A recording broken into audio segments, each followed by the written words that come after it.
Apa yang kita lakukan Pak Ustadz kalau seandainya kita melihat aurat saudara kita yang lagi sholat, laki-laki? Tutup.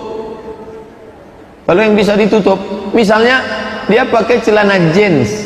Anak-anak muda jangan lagi dipakai celana jeans yang pendek. Ini kan mau sholat, baju pendek, pakai celana jeans ke bawah, tutup. Kalau nampak kita naik, turut naik kan. Apalagi kalau kita kenal, karena sholat dia batal.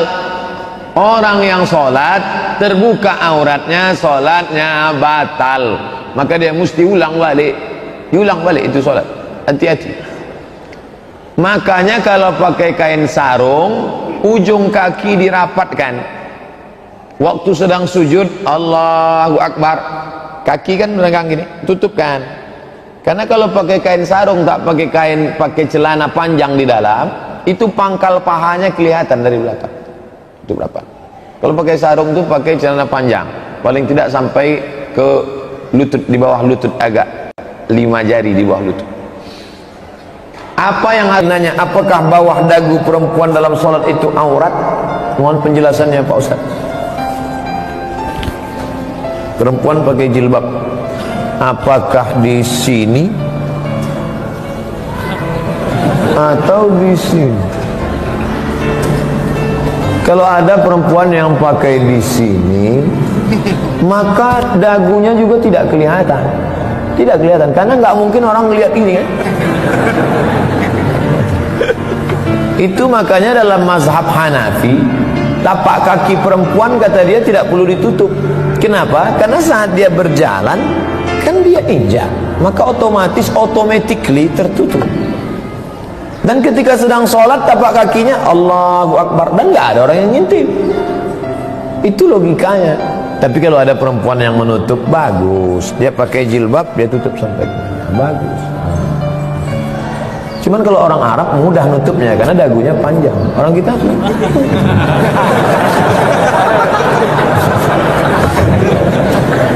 kalau ditutup bagus, nggak apa-apa. Tapi anda yang tidak ditutup, dia pasang situ, ya nggak kelihatan, nggak kelihatan. Kecuali ada yang dagunya turun.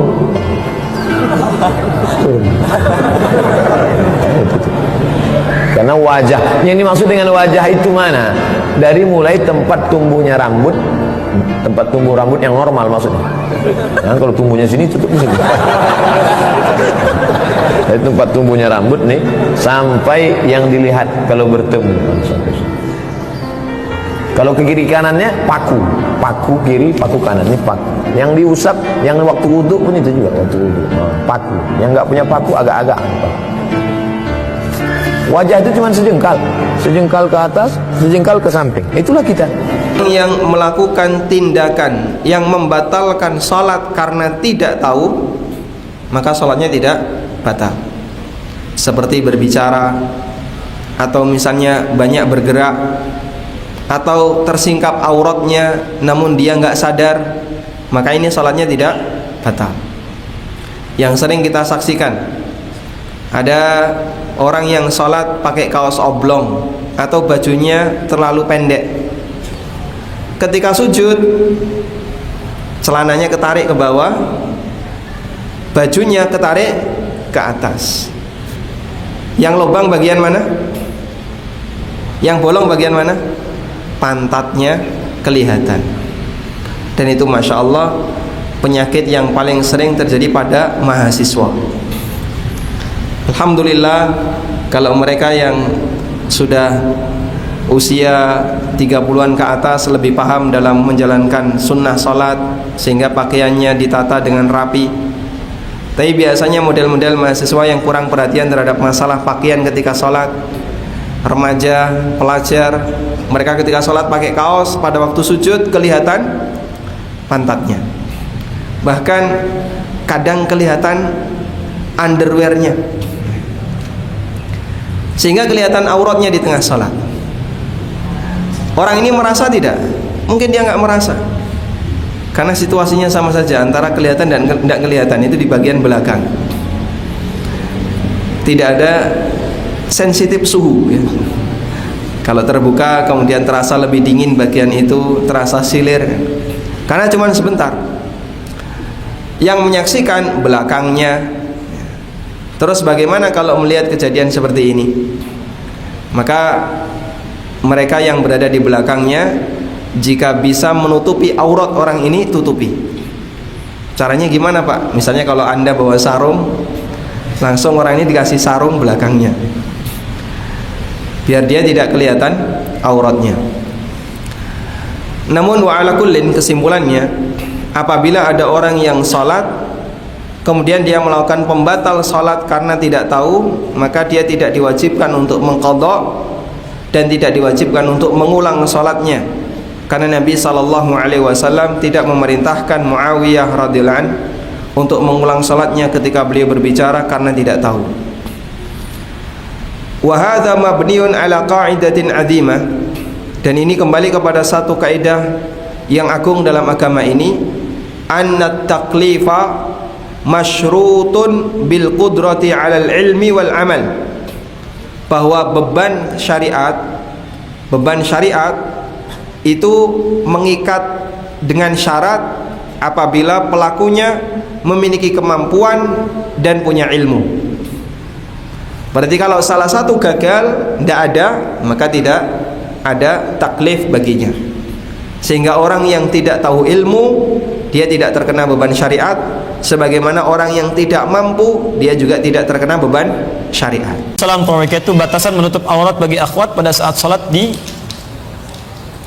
daerah tangan, di bagian mana? Ya, ulama bersepakat bahwa yang telapak itu boleh terbuka untuk yang akhwat. Ya, perbedaannya untuk tangan ini, ada yang mengatakan cukup telapaknya saja yang tertutup.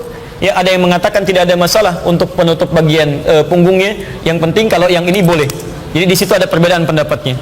Cuman kalau saya itu lebih terdorong jika memang kita bisa sempurna untuk yang akhwat penutup, akan lebih baik kemudian tertutupnya.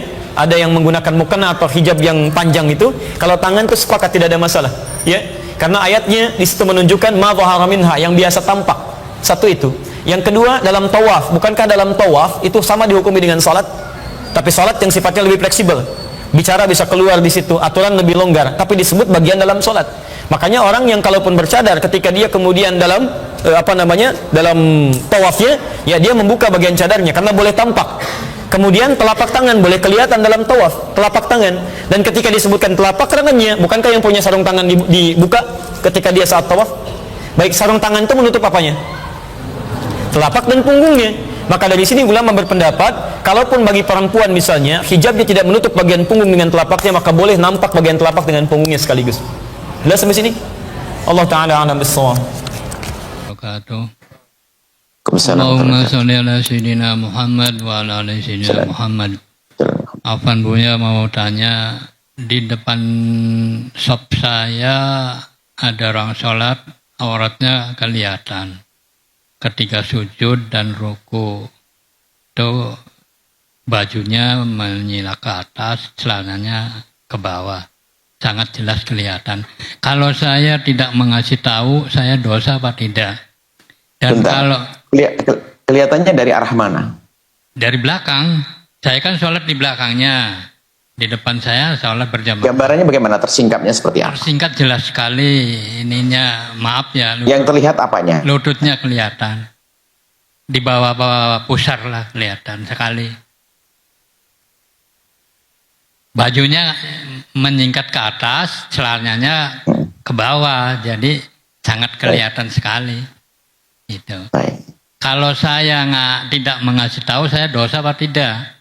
Dan kalau saya ngasih tahu, apakah itu harus wajib diulang sholatnya?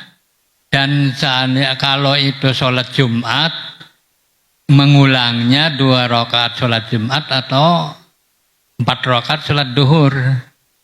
Baik. Terima kasih. Terima kasih, Boya. Assalamualaikum. Masya Allah. Baik. Aurat itu dilihat dari depan, dari kiri kanan, dan dari atas. Kalau dari bawah tidak. Misalnya kita ada orang sholat di atas, kita kelihatan dari bawah auratnya, tidak merusak. Jadi aurat yang kelihatan dari bawah tidak menjadikan batal sholatnya. Nah, sekarang permasalahannya begini.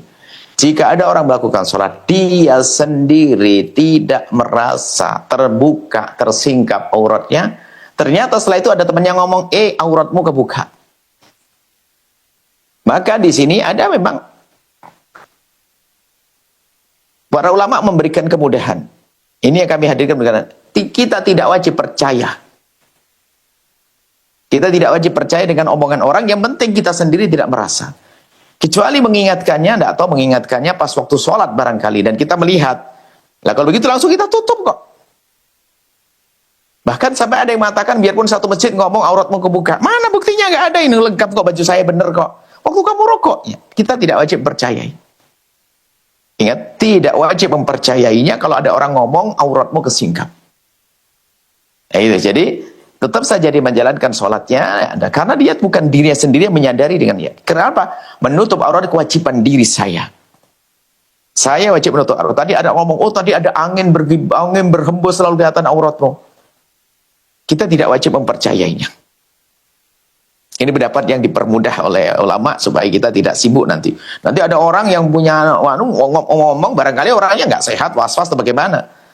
Atau ya tidak melihat, hanya kayaknya. Atau tidak ngerti hukum, padahal dari bawah dan seterusnya. Intinya sudah, yang punya aurat sendiri tidak wajib mempercayainya. Ingat ya.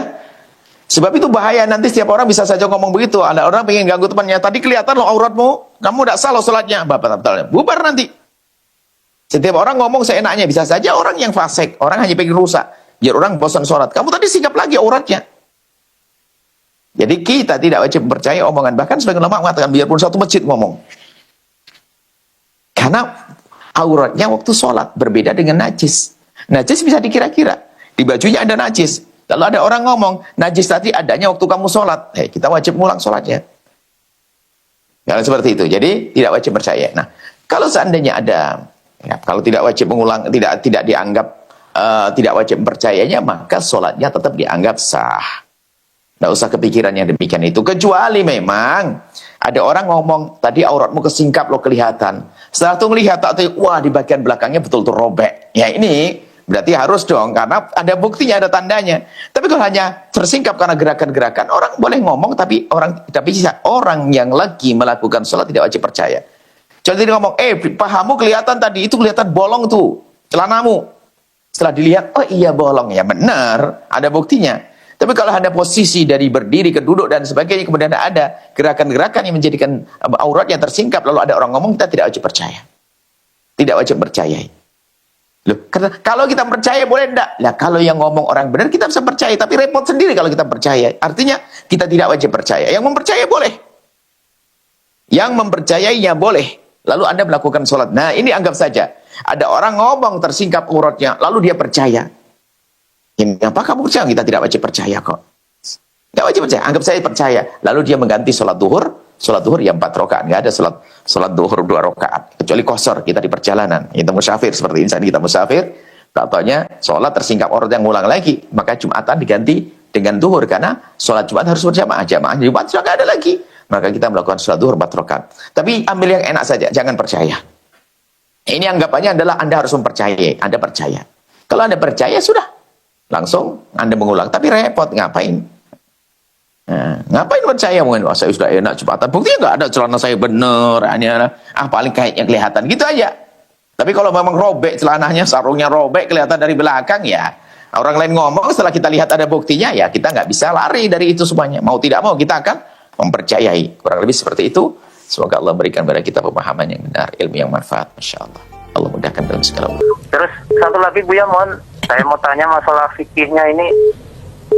Lain ini ya, misalkan ada orang sholat, kan ada salah satu syaratnya itu menutup aurat, dan terus kalau aurat laki-laki itu kan antara pusar sampai lutut. Nah, banyak yang orang tua zaman dulu lah, zaman sekarang juga ada sih kayaknya. Biasanya orang tua zaman dulu itu bagian bawah itu hanya pakai sarung tanpa pakai celana panjang. Nah, ketika bersujud dari belakang itu kan kaki terbuka, itu kelihatan lututnya. Apakah itu membatalkan apa tidak, Buya? Baik. Dan itu saja, Buya. Terima kasih. Semoga Allah memberikan balasan yang berlimpah untuk Buya dan keluarga. Amin. Assalamualaikum warahmatullahi wabarakatuh. Waalaikumsalam warahmatullahi wabarakatuh. Jadi aurat itu hitungannya yang dianggap membatalkan aurat itu, membatalkan sholat adalah jika aurat itu terlihat dari arah atas dan dari arah samping. Ya, Bu. Kalau dari bawah tidak. Nah, jika lutut kita tidak tahu, mungkin sarungnya terlalu sempit atau bagaimana, Iya. sehingga kalau terlihat lututnya dari belakang, berarti kan masih samping, itu membatalkan. Iya betul, batalkan. Cuman bagaimana orang dulu semoga Allah ngampuni, selesai. Kita bicara orang sekarang dan jangan melakukan. Maka apalagi orang sepuh kadang memang susah. Orang sepuh mungkin cara duduknya pun harus pelan-pelan dan sebagainya. Kalau sarungnya kesempitan juga enggak. Nah, kan? Ya, Jadi intinya memang betul seperti itu, bahwa jika terlihat dari samping maka itu membatalkan sholat. Kalau orangnya tahu, kalau dia tidak tahu dia tetap sah. Tapi kita yang tahu mengingatkan dengan cara yang lembut, halus dan indah. Ya, Bu. Tinggal sepertinya. Jadi memang kebayang ya mungkin seperti apa. Mungkin karena yaitu kecil. Tapi kalau kita sarung biasa ini normal, kalau ketutup lututnya semuanya kan. Ya, Bu. Jadi dari arah belakang memang kadang mungkin terlihat betisnya atau apa, mungkin daerah. Kalau betis kan atau bukan. nggak batal, Bu, Kalau ya? betis tidak batal. Hanya lutut. Lutut itu mungkin yaitu lutut dari samping, yaitu mungkin yaitu tadi cingkrang lah bahasanya, itu apa? Sarungnya terlalu tinggi. Iya. Atau mungkin terlalu sempit sehingga pas kelihatan itu. Jadi karena sempit ya kelihatan. Intinya kalau kelihatan. Cuman selama ini kita melihat anak bersarungan tidak kelihatan. Tidak tahu gambarannya seperti apa. Mungkin yaitu sarungnya sarung yang cingkrang, sempit, sehingga di saat sujud itu ketarik ke atas sehingga ada yang kebuka. Kalau kelihatan lututnya adalah dari samping, maka batal sudah jelas. Baik, subhanallah. Terima kasih, Bu.